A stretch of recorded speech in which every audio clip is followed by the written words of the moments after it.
Hoy vamos a hablar acerca de las palabras, la ausencia y el silencio.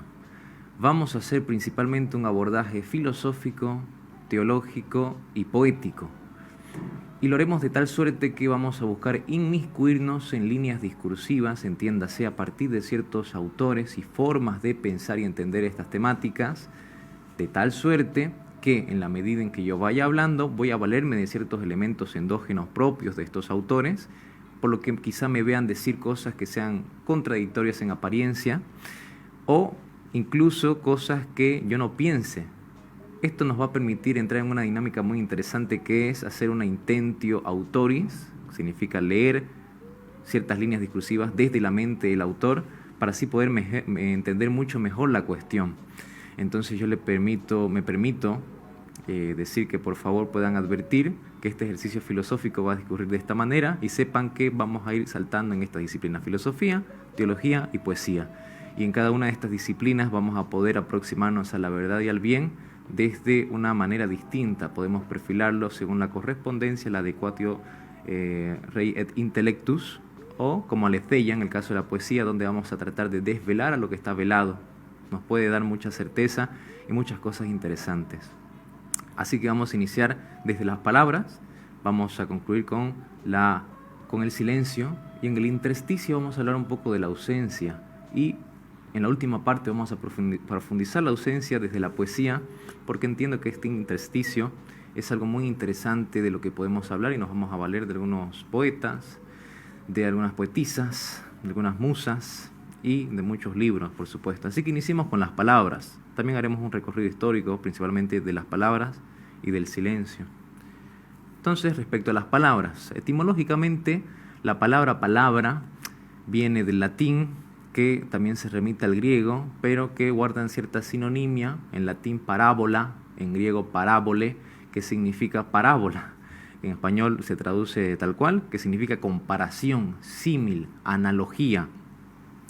Entonces la palabra palabra viene a ser aquella causa instrumental o medio a través del cual el hombre se comunica. Tiene muchas funciones la palabra. Principalmente se entiende que es objeto de estudio de la lingüística, así también de la comunicación, aunque es más de la relación que guarda esta con otras. Sin embargo, es plataforma a través de la cual se hace inteligible la vida y posible también la sociedad. ¿Cuáles son estas principales funciones de las palabras? La principal, la de pensar.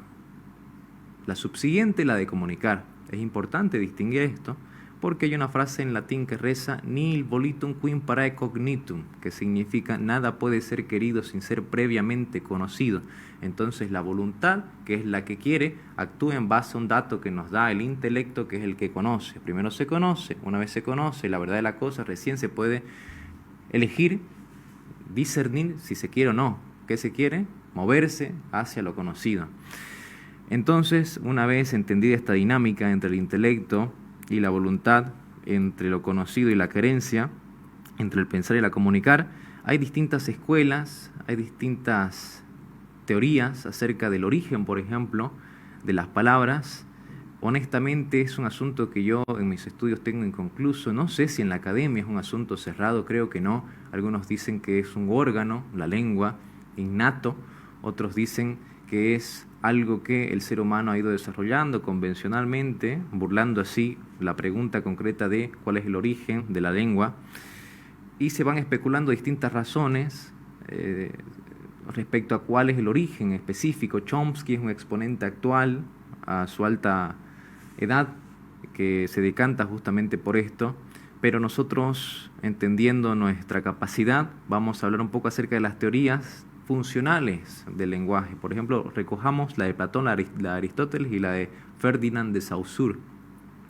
Platón, en el Crátilo, que es un texto, que es un diálogo que él tiene, va a sostener la tesis de que las palabras de alguna manera revisten el misterio de la cosa. La palabra es arquetipo. Borges escribirá un poema con el mismo título y dirá: en cada una de las letras de la rosa está la rosa y todo el Nilo en el Nilo. ¿Qué significa esto? En el griego, por supuesto, que escribía Platón, dice que la fonética, la morfología y la sintaxis de una palabra acompaña la esencia de la cosa. Entonces, por eso digo que la palabra reviste de alguna manera los tesoros y misterios propios de la cosa. Heidegger de alguna manera luego dirá que el lenguaje es la morada del ser, haciendo alusión, por supuesto, a una cosa un poco distinta. Sin embargo, la relación que se guarda entre la palabra y la realidad ha de ser de alguna manera sustancial, esencial. No se puede uno desentender de que cuando uno dice physis, dice naturaleza, está haciendo alusión a un soplo de vida que se hace en las cosas animadas, por ejemplo. Por otro lado, Aristóteles va a sostener una cosa mucho más interesante y de la cual la modernidad ha recogido mucho. En el Perihermeneia, sobre la interpretación, va a hablar de una mediación que hay entre las palabras y la realidad, porque de suyo se entiende que la premisa principal, nunca se ha burlado, que es que las palabras refieren a las cosas. Esa es la principal premisa sobre la que se sustenta toda la lingüística. Las palabras refieren a las cosas. Sin embargo, en el medio Aristóteles va a poner que las palabras refieren a las cosas mediadas por un concepto. Entonces, las palabras tienen dentro de sí, por así decirlo, un concepto el cual refiere a las cosas. Entonces, cuando yo digo mesa, la palabra mesa tiene en su soporte existencial, por así decirlo, un concepto que reza más o menos plataforma horizontal sostenida por algún tipo de soporte o patas. Este concepto, cuando se lo subsume a la realidad de la mesa, calza. Y si coincide o calza o hay concordancia, decimos entonces, mira, esta palabra refiere a la realidad de la cosa porque se ajusta a la realidad de la cosa. Entonces mesa es mesa, de alguna manera, en términos fonéticos, morfológicos, en cuanto a la palabra ya mesa específicamente, con la letra y todo, porque se ha ido desarrollando el lenguaje, ¿no? Al principio era más iconográfico, el sol era un dibujo del sol, luego se fue abstrayendo hasta llegar a las letras tal y como las conocemos, al vocabulario, a las sílabas, etc. Eso se da de alguna manera por convención social, ¿no? Pero a lo que me voy es que la conceptualización y la subsunción que se hace del concepto a la realidad tiene que calzar. Lo demás se puede dar por convención. Sin embargo, tiene que haber una conjunción entre ambas teorías, en la de Platón y la de Aristóteles, porque de alguna manera si las palabras pierden su significado, el pueblo va a perder su libertad, porque cuando todo significa todo, o todo deja de significar algo y nada significa nada, pues al final de cuentas no hay verdad, y la elección que se puede dar en un mundo sin verdad es fútil, carece de ningún tipo de sentido, porque la libertad, que es una propiedad de la voluntad y que es justamente plataforma a través de la cual el hombre adquiere una densidad existencial, lo voy a aterrizar. La libertad es condición fundamental para que el hombre tenga algún tipo de soporte existencial, para que tenga sentido su vida, porque si no estaríamos predeterminados, porque si no seríamos robots, porque si no, no seríamos lo que somos, no podríamos amar, que es como la aspiración máxima del hombre, ¿no? Y la libertad nos permite eso, elegir. Y si no hay verdad, que es el fundamento para que la libertad tenga algún sentido, pues tendríamos una situación como que a un ciego le interpelen de la misma manera cualquier tipo de camino, de tal suerte que al caminar, camina. A dónde camina no le importa, no hay un para qué, no hay una finalidad. Y si la libertad no elige algo, elige cualquier cosa, es fútil, no tiene ningún tipo de sentido. Pero volviendo al tema de las palabras tienen que tener un barniz tal que busquen recuperar la esencia de la cosa en un sentido de barniz superficial. Se tiene que guardar un cierto respeto a las palabras y no cambiar porque sí. Sin embargo, se tiene que reconocer tampoco que es un contenido petro, ¿no? Que no va a cambiar indefectiblemente. Algunas cosas van cambiando, como la palabra psicología, que ya se escribe sin P. El español italiano ha ido variando de tal suerte que ya tenemos el español actual, el castellano. Pero bueno, lleguemos a Ferdinand de Saussure, que en sus cursos de lingüística, un libro, un texto que en realidad es recopilación de algunos estudiantes que asistieron a sus cursos que él dio de lingüística, va a sostener la actual teoría también vigente, que es una de las más conocidas y que se enseñan en las distintas cátedras de lingüística, que hay una relación ad intra y ad extra entre lenguaje y realidad. La ad intra vendría a ser la relación que se da entre significante y significado. El significante es la palabra, la imagen acústica, mesa. Esto es lo que yo estoy diciendo. El significado es la incorporación del contenido de lo que mesa significa. El contenido de lo que decía Aristóteles, ¿no? Entonces yo tengo un significante que puede ser vacío, por ejemplo en política cuando se dice derecha, yo soy de derecha, soy de izquierda, y le puedo incorporar significado, contenido. Y ahora la adecuación ad extra, la concordancia ad extra, que ya forma parte del terreno de la comunicación, vendría a ser esa adecuación entre todo este signo lingüístico, que ya es la composición de significante y significado, con la realidad. Y así ha ido evolucionando la palabra, y la palabra es algo maravilloso y algo complicado. En la epístola de Santiago habla mucho de la palabra. Se dice que la palabra es algo maravilloso y algo terrible. Con la palabra bendecimos y maldecimos, con la palabra amamos y odiamos, con la palabra podemos, cual espada, herir o podemos sanar. La palabra es algo impresionante, cuyos aspectos teológicos más adelante vamos a dilucidar.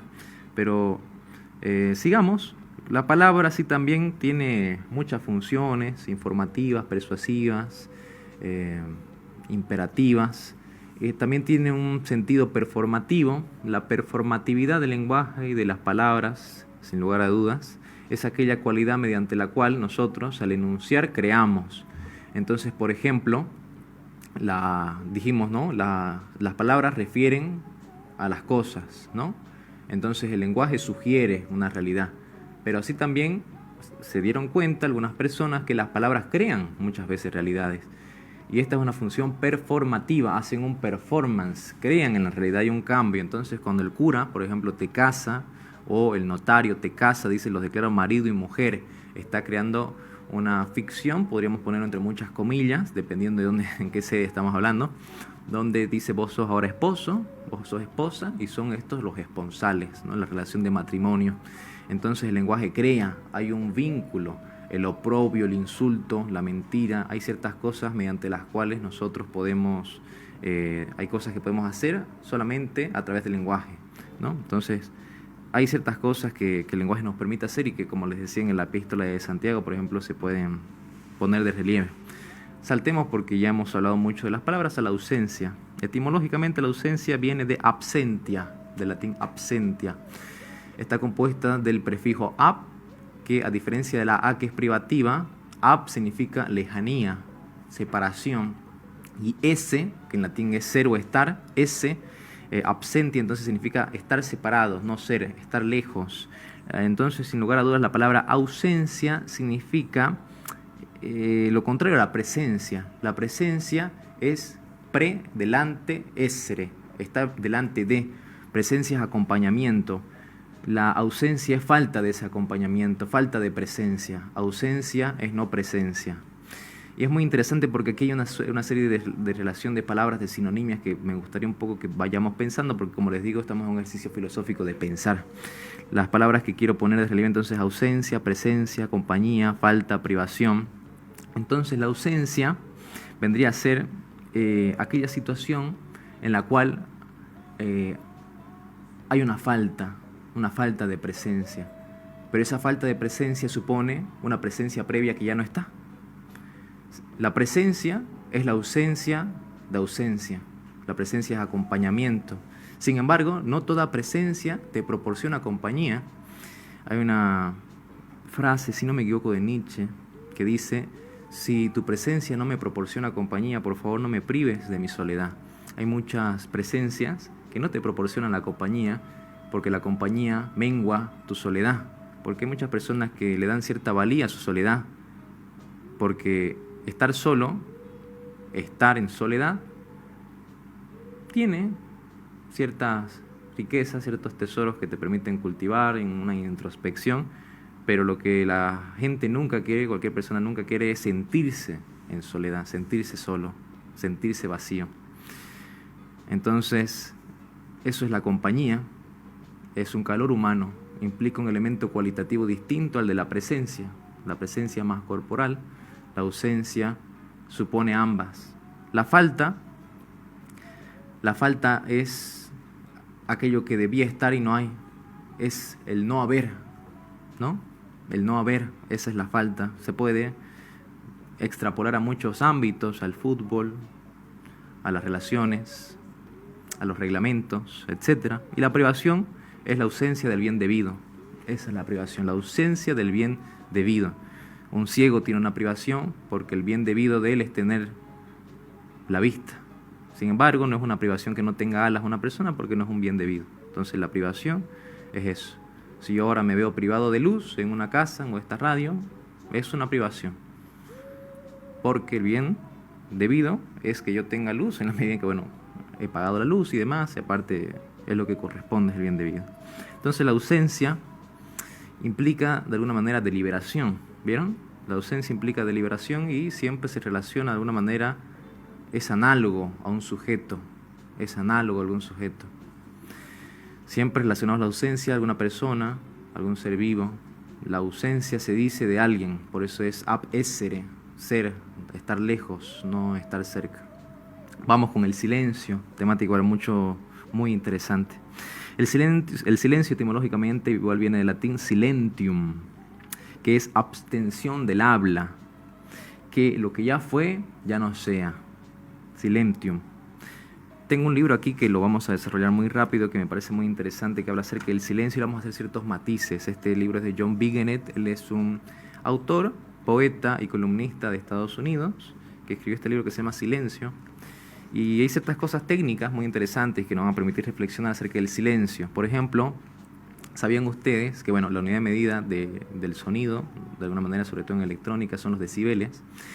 Y el oído está configurado de tal manera que a partir de los 50 decibeles empieza a sentir molestia, dolor. Cada 10 decibeles se va duplicando el sonido, se va haciendo más fuerte, el doble. Y a partir de los 55 decibeles, el dolor se vuelve extremo, la molestia se vuelve extrema. Por la noche, nosotros aguantamos hasta 30 decibeles, es decir, el rango óptimo, ¿no? Porque la noche está relacionada con la paz y la paz está relacionada con el orden y el orden con el silencio. Es muy curioso esta relación que guarda. En el día aguantamos hasta 50 decibeles. En algunos lugares, es más, aquí en Santa Cruz está prohibido tocar bocina en la noche, pero aún así se hace, ¿no? El umbral del dolor para el ser humano se encuentra arriba de los 130 decibeles. Ahí ya sentís de verdad dolor a partir de los 130 decibeles. Así también el ruido está relacionado con el estatus social o económico. Se han hecho estudios en Estados Unidos por una agencia denominada Mori, según el libro, donde los barrios más pobres tienden a generar más ruido, no tanto en términos porcentuales en comparación a los ricos, pero generan más ruidos, y los barrios ricos tienden a crear casas y barrios de tal suerte que se vean más aislados, no tengan tanto ruido, no generan tampoco tanto ruido. Así también hay lugares de excelente silencio. Hay una cámara anecoica, en Minnesota, Estados Unidos, que ha sido configurada de tal suerte que se espera generar el mayor silencio. Es como que el silencio se vuelve una actitud activa, ¿no? Nosotros lo perfilamos como una actitud pasiva, pero aquí tiene un enfoque activo en la medida en que se busca aislar de ruido un lugar. Entonces esta cámara anecoica está configurada en decibeles negativos, hasta menos 9.4 dice decibeles. Entonces este laboratorio, que es un laboratorio que se llama Orfield Laboratories en Minnesota, es el más silencioso del mundo y reta a la gente a que entre, y la persona que más ha durado ha sido 45 minutos en silencio. ¿Por qué dice que no aguantan tanto? Porque el silencio sí también es un ítem o patrón que nos permite orientarnos. Y la persona cuando entra allí dice que empieza a experimentar algo que generalmente uno no experimenta, que es que uno se vuelve el ruido. Entonces, de sujeto se vuelve objeto, y objeto de molestia todavía. Eso en psicología se puede explicar en esos términos. Y cuando uno se vuelve objeto de molestia, se vuelve el problema. ¿Y por qué? Porque el ruido que uno empieza a experimentar es el sonido de los latidos de tu corazón, de tus pulmones, de tu respiración, de la saliva que tragas, etc. Entonces es una experiencia muy interesante que se puede narrar. Así también hay unos bosques y otras experiencias que narra el autor donde se busca preservar el silencio. El silencio es también un arma que se puede utilizar contra la rebeldía del recalcitrante prisionero. Cuando hay sobre todo en las cárceles de Estados Unidos, hay una persona que entra en rebeldía, se lo aísla y se lo priva del contacto humano, porque se entiende de que el hombre, al ser social, busca la relación, y la relación se da por medio de palabras. Al verse frustrado el medio por el cual se relaciona, se frustra una cualidad esencial del ser humano. Pero es curioso porque podemos perfilarlo de dos maneras. El genocidio, por un lado, busca el silencio. Pensemos en la Alemania, se busca silenciar una voz, que al silenciar una voz se silencia una existencia. Por otro lado, la tortura es el medio por el cual se busca curar un síntoma que uno entiende que es síntoma de una enfermedad, que es el silencio. La tortura busca lo contrario al genocidio, en este caso, ¿no? Aquí hace también algunas perfilaciones teológicas muy interesantes. Por ejemplo, habla acerca de los evangelios, y podemos pensar en el último evangelio de Juan, que comienza más o menos diciendo: y en el inicio era el verbo, y el verbo era con Dios, y el verbo era Dios. La palabra que se utiliza allí es logos.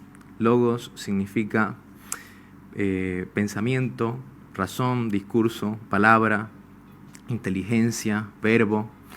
En ese lugar, Éfeso, estaba Heráclito, quien hablaba mucho de ello. Previamente había hablado Anaxágoras. Sin embargo, es muy interesante pensar en el verbo, que es Dios. El verbo es la palabra. A mí me permite pensar mucho, y perdón que me detenga porque tengo muchas cosas que decir al respecto si uno se pone a pensar en esto.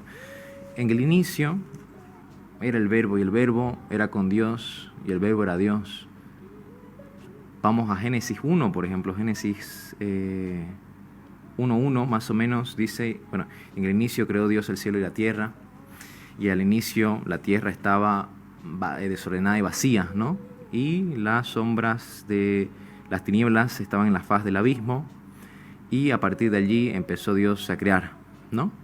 Y luego separó Dios la luz de la oscuridad, y vio que la luz, porque la luz era buena, ¿no? Y llamó a la luz día, y a la noche noche. Es muy interesante porque al principio les dije que hay una frase que reza: nil volitum quim praecognito, que significa nada puede ser querido sin ser previamente conocido. El verbo conoce desde la eternidad. Él conocía, y después de conocer perfectamente puede elegir. Y es muy interesante porque Dios conoce y tiene que conocer siempre en relación a alguien, y ese alguien es Él, y Él es la principal perfección, y nosotros somos hecho imagen y semejanza de Él. Y si la luz es buena para Él, y si es buena para Él, es buena para nosotros.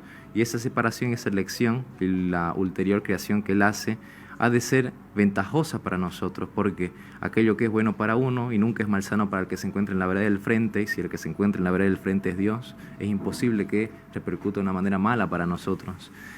Es muy interesante pensar nuevamente en Juan, en que al inicio era el verbo, y el verbo era con Dios, y el verbo era Dios. Ahí hay presencia, hay permanente presencia. No hay ausencia, ni siquiera hay distancia, porque el verbo era Dios. Hay consustancialidad, ¿no? El verbo era Dios, y Él era con Dios. Cuando se crea la palabra, y bueno, más adelante en el Génesis 2, ya crea Dios al hombre y le da el señorío de todas las cosas, y principalmente lo hace por medio de la palabra, ¿no? Le da a Adán la posibilidad de sojuzgar toda la creación, y lo hace por medio de la palabra, y Adán empieza a nombrar las cosas, ¿no? Le dice: dale nombre a las cosas, y dice: bueno, las cosas, las aves que se encuentran en los cielos serán aves, aquellas que se encuentran en el mar serán peces, y empieza a nombrar, y de esa manera Él tiene el señorío. Y por supuesto que tiene un señorío que se tiene que entender al modo de la mayordomía, no un señorío despótico. Pero es interesante que entonces unas funciones teológicas y subyacentes del lenguaje y de la palabra, por supuesto, han de ser las del poder. El lenguaje, de alguna manera, entonces también tiene una función de poder. Y el poder, que es lo que se pone de relieve en la epístola de Santiago que les decía, es aquella que nos permite apuñalar cual espada o sanar. Porque aquel que tiene poder puede hacer ambas cosas. Por eso Nietzsche dice que una relación verdadera es aquella que se da en una lógica, una dinámica de poder, porque aquel que ama se ve tan vulnerable al exponer su intimidad que solamente en esa relación es posible amar. En una relación donde el otro te puede destruir, esa es una verdadera relación genuina. Y Dios, es muy complicado hablar de Dios, ¿no? Porque Dios no es que va cambiando de opinión, sino que en un mismo acto Dios conoce, Dios ama y Dios crea, en un mismo acto. Entonces Dios creó todo porque ya lo conocía, creó los cielos y la tierra porque ya los conocía, y su espíritu andaba por la faz de las aguas, decía, porque ella lo conocía y quería hacerlo porque lo conocía y lo hacía porque lo amaba. Y es por eso que cuando separa la luz de la oscuridad y llama a la luz día y a la noche noche y la separa, lo hace con poder. Y el poder es consecuencia de un conocimiento previo que se fundamenta en el amor de Dios. Y bueno, sin embargo, la consecuencia del pecado original es el destierro del jardín del Edén y toda la culpa del pecado original que hasta el día de hoy lo tenemos de alguna manera, a pesar de que bueno, la mancha, somos redimidos por el sacrificio de nuestro Señor en la cruz, de alguna manera persisten las consecuencias de ese pecado, ¿no? Pero hay una parte así también donde el hombre busca llegar al cielo a través de la Torre de Babel, ¿no? Y en ese momento es curioso cómo lo que se hace es darle más palabras al hombre, se lo confunde y le da más palabras todavía, y aparecen más idiomas, y los hombres empiezan a hablar más idiomas y no se entienden, se les da más palabras, y la palabra sigue existiendo y se confunden, y hasta que el verbo se hizo carne, la palabra de Dios se hizo carne, y la palabra viva ofrecía palabras. Vamos a continuar con este abordaje filosófico, teológico y poético. Vamos a continuar con estas últimas dos, con la teología y la poesía. Entonces, decíamos, hay dos aspectos del lenguaje que hay que reconocer y es la tesis que vamos a tratar de sostener a través de la teología y la poesía. Reconocer la ambivalencia que se pone de manifiesto en la epístola de Santiago, que a través del lenguaje podemos herir y sanar, es lo que nos vamos a proponer y nos vamos a meter en las líneas discursivas de cada uno, principalmente a través de la poesía y la teología. Entonces iniciamos con la primera línea. Y es que por amor al silencio se dicen miserables palabras, y es preferible recordar a no reconocer a una persona. La soledad ha de ser un tesoro invaluable para aquella persona que se encuentra muy mal acompañada. Toda instancia de diálogo ha de ser una bandera que se iza frente a una derrota. Se dice que el terrorismo es aquella instancia donde la diplomacia ha fracasado. De la misma manera podemos equiparar y decir que toda instancia de diálogo en una relación de amor es la puerta o el anuncio de una muerte anunciada. Es una instancia de fracaso cuando tu pareja te dice tenemos que hablar y la mediación de las palabras son las plataformas a través de las cuales vas a encarar ese asunto. Estás perdido, porque las palabras son suplencia, las palabras son ausencia. No, Alejandra Pizarnik decía, no, las palabras no hacen el amor, hacen la ausencia. Si digo agua, beberé. Si digo pan, comeré. Extraordinario silencio, el de esta noche. Lo que pasa con el alma es que no se ve. Lo que pasa con la mente es que no se ve. Lo que pasa con el espíritu es que no se ve. ¿De dónde nace esta conspiración de invisibilidades? Ninguna palabra es visible. Si el amor es algo, si algo es el amor, no son palabras, porque las palabras hacen la ausencia, no el amor. El amor, si es algo, es dos que se miran. Entiéndase, el es, no son, porque no es pluralidad sino unidad. La pluralidad se da en detrimento de la individualidad, del consenso, de la diferencia. El amor, si es algo, es permanente presencia, no ausencia. Las palabras entonces tienen una función de suplencia.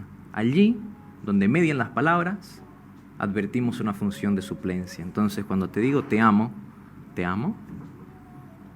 ¿qué me garantiza que cuando diga agua, voy a beber? Si digo pan, comeré. Las palabras para un niño, y es curioso, transparentan lo que tenemos en el interior.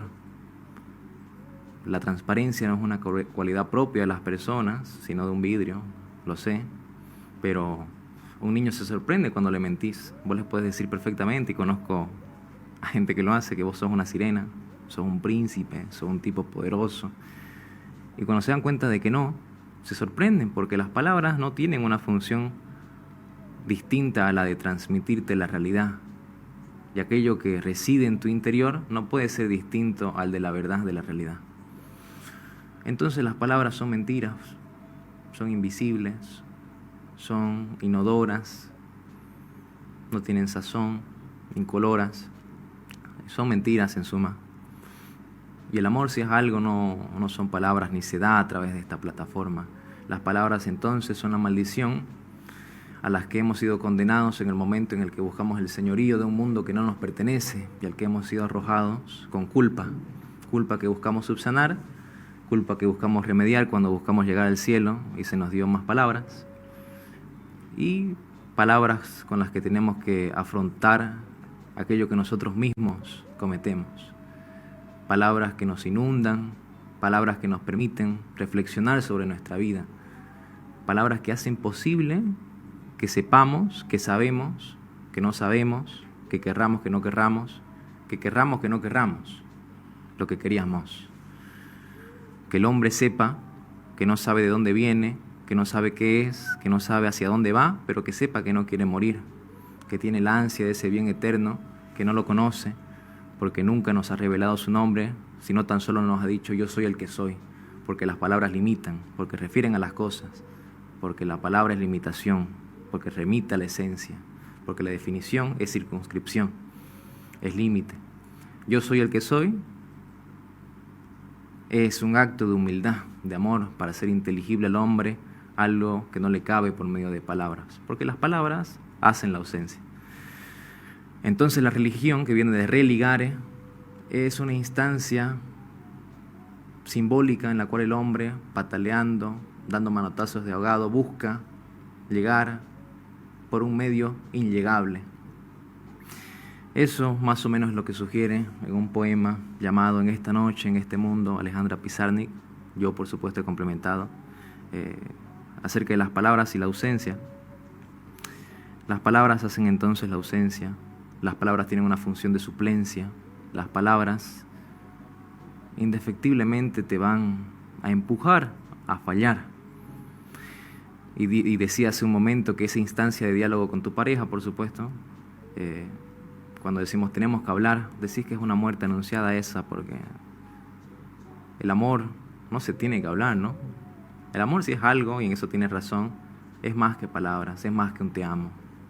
Uno siempre ha de sentir frustrado, y los poetas, para no sucumbir ante la verdad y la realidad de las palabras, tienen el arte de alguna manera, porque si la poesía es algo, es el embellecimiento de una realidad que se da por medio de las palabras, ¿no?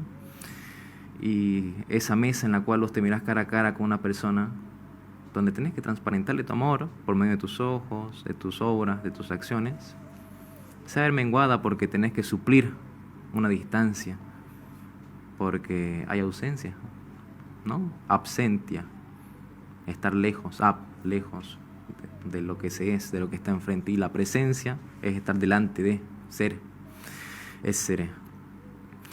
Y las palabras son suplencias, son paliativos, ¿no?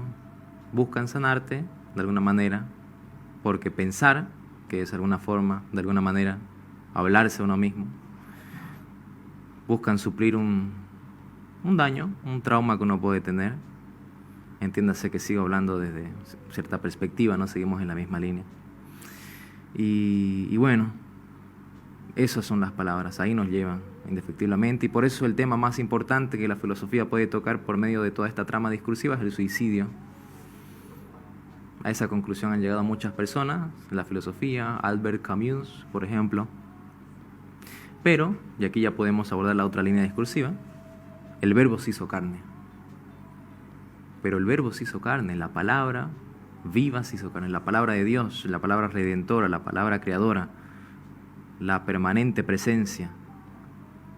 Dios Padre, Dios Hijo, y que por procesión engendraron al Espíritu Santo desde la eternidad, permanente presencia, eternidad, ausencia eterna de ausencia. El Verbo se hizo carne, Jesucristo se hizo carne, la palabra viva se hizo carne y habló. La palabra viva peroró, habló. Y entonces la palabra dejó de ser ausencia y pasó a ser puente. La palabra es amor, la palabra es redentora. La palabra dejó de ser obstáculo, la palabra redime, la palabra salva, la palabra te juzga, la palabra te invita a orar. Por eso, la primera persona que se entiende que se redimió de alguna manera fue San Dimas, que fue uno de los ladrones que estaba crucificado al lado de Jesucristo, que el primer acto que pudo hacer fue enunciar al Señor, ¿no? Tenemos en la Biblia, exactamente no recuerdo dónde, que lo que tenemos que hacer es, por supuesto, manifestar al Señor, declararlo públicamente. Por supuesto que también dice, no todo el que dice Señor, Señor, Señor entrará al reino de los cielos, sino que perfectamente puede decir yo no te conozco. No es solamente decir Señor, Señor, Señor, sino que a corazón vivo, con un espíritu genuino, honestidad, proclamarlo. Y él le dijo al otro ladrón, porque el otro le decía, si tú eres quien dices ser, sálvate y sálvanos. Y el otro le dice, cállate, puesto que tú y yo nos merecemos lo que estamos padeciendo, sin embargo él no, él es honesto, él es justo. Y ese acto lo salvó, porque le dijo al Señor, porque él le pidió, no, acuérdate de mí, y él le dijo, créeme que después de esto tú estarás conmigo en el reino de los cielos. La palabra salva, la palabra cura. En un evangelio se dice, porque le piden al Señor que vaya, ¿no? Creo que era un general, exactamente no conozco, él estaba dando una explicación acerca del poder que esta persona tenía. Yo le digo a hace esto y lo hace. Y le pedí al Señor que lo acompañe, sin embargo, en un momento le dice, Señor, yo no soy digno de que entres en mi casa, pero una palabra tuya bastará para sanar. El Señor se sorprende y le dice, tu fe te ha salvado. Y han sanado a la persona que le pedía que sane. La palabra sana. La palabra entonces es amor, porque la palabra murió por amor, frente a una ofensa de un ser finito contra un ser infinito. La deuda ha de ser infinita, y el ser infinito, que no tiene mancha ni culpa, vino a pagar esa deuda por nosotros, porque la palabra es amor también. Entonces, la palabra es amor, la palabra sana, la palabra puede hacer mucho, la palabra obra, y ahí la ambivalencia de la palabra. Por eso la palabra es la morada del ser, es donde nos movemos, y el hombre es su pastor, así dice Heidegger, ¿no? Y el modo a través del cual nosotros tenemos que cuidar esta palabra es el modo de la mayordomía, entender de que nosotros somos administradores de todo lo que hay en el mundo, no jueces y creadores. La palabra será el modo a través del cual nosotros hemos de vivir, con la cual seremos juzgados, porque la palabra viva será la que en los últimos tiempos vendrá y nos juzgará a través de la palabra. La palabra viva nos juzgará con la palabra con la palabra nos juzgará a través de la palabra, en razón de nuestras palabras y de las palabras que hicieron de nuestras palabras. Porque un juicio, ¿qué es? Sino un momento donde se pondrá sobre la mesa lo bueno y lo malo que hicimos, por supuesto, a través del don de la fe, principalmente, pero después, a partir de las cosas que hemos hecho. Entonces la palabra juzga, la palabra también juzga, entra en relación, ama, sana, salva. Entonces la palabra es la puerta de escape, ha sido la puerta de entrada a un mundo de desasosiego, y ha sido la puerta de salida. Ha sido la puerta de salida y la puerta de contacto hacia lo que más queremos. Porque al final de cuentas, cuando lleguemos a donde aspiramos llegar, no ha de ser necesaria la palabra, creo yo, ¿no? Porque frente a la visión beatífica, donde nuestra inteligencia conoce la verdad verdadera y más grande, y nuestra voluntad descansa en el bien más bueno y más grande, estaremos inmóviles, no será necesario quizá proferir nada más, sino descansar, ¿no? Nuestra alma ha sido hecha para ti y no descansará hasta que descanse en ti. Fuimos hechos por y para el Señor, y todo aquello que nace y brota a través de la palabra, porque pensamos en términos de palabras y actuamos conforme a ello, ha de remitir necesariamente a ello. Entonces las palabras proyectan aquello que en nuestro interior hay y se mueven en esta ambivalencia. Por eso creo que la epístola de Santiago es una epístola que nos permite reflexionar mucho acerca de esto. Y la palabra entonces ha de ser algo que tenemos que cuidar mucho. Es por eso que en estos tiempos donde la política pretende ser señora de todas las disciplinas y pretende así también divorciarse de estos aspectos teológicos importantes de la Iglesia, sobre todo que es la columna de la verdad, ¿no? Es sostén de todos estos principios y valores, va a llevar a cosas muy terribles y por eso se están dando estas agendas que pervierten erróneamente la palabra y mediante la palabra se pretende solucionar el mundo. Las mujeres que están preocupadas genuinamente por las mujeres hacen cosas por las mujeres. Hay otras que hablan, simplemente hablan y piensan que hablando se soluciona todo. Y uno puede llegar a confundirse y sucumbir ante la dinámica del lenguaje y pensar que todo es texto, todo es lengua, todo es lenguaje. Y si todo es lenguaje, nada es lenguaje. Se devalúa el valor de la palabra. Por eso Heidegger dice la solicitud del decir. Hay que tener mucho cuidado con eso. Pitágoras les pedía a sus alumnos que entren a su escuela de los pitagóricos. Pitágoras era un filósofo y matemático que en Grecia enseñaba en su escuela en el siglo VI a.C., y hacían un voto de silencio de 5 años, porque la solicitud del decir y la contemplación exigía valorar lo que se iba a decir. El silencio ha de ser una cosa muy importante. El silencio es la actitud primigenia, porque de allí hemos venido, y es la actitud última hacia la cual vamos. Hay que valorar el silencio, porque también un proverbio árabe que luego creo que es Mozart toma, si no me estoy equivocando, pero sí sé que es un proverbio árabe que dice: si lo que vas a decir no es más bello que el silencio, entonces mejor no lo digas. Solo calla quien tiene algo para decir, los demás guardamos silencio. Advertimos que hay silencio en la naturaleza, hay silencio en el espacio. De alguna manera es análogo, ¿no?, ese silencio, porque siempre lo remitimos a aquel que tiene la potencialidad de quebrantar ese silencio. Hay silencio en relación al oído del ser humano y hay silencio a partir de la creación, que es la que hace Dios, ¿no? Entonces, estas eran algunas de las reflexiones que quería brindar. El silencio, la ausencia y la palabra, la ausencia y el silencio. Como conclusión, ya para ir cerrando, entonces, la palabra es el medio a través del cual nosotros pensamos, vivimos, habitamos eso que nosotros vivimos, la vida que se nos da de suyo y la vida que construimos y se construye en comunidad. La ausencia es aquello que padecemos deliberada o no, o indeliberadamente. Es aquello que acontece o no acontece. Y el silencio es algo que tenemos que respetar, querer y apreciar. Es un componente del lenguaje. En la música se aprecia mucho el silencio. El silencio muchas veces refuerza la autoridad, da poder. Se dice que el silencio es el esplendor de los fuertes y el resguardo de los débiles, y realza la autoridad de una persona muchas veces. Hay que saber apreciar entonces lo que se va a decir y saber que lo que se va a decir va en detrimento de algo muy valioso, que es el silencio. El silencio.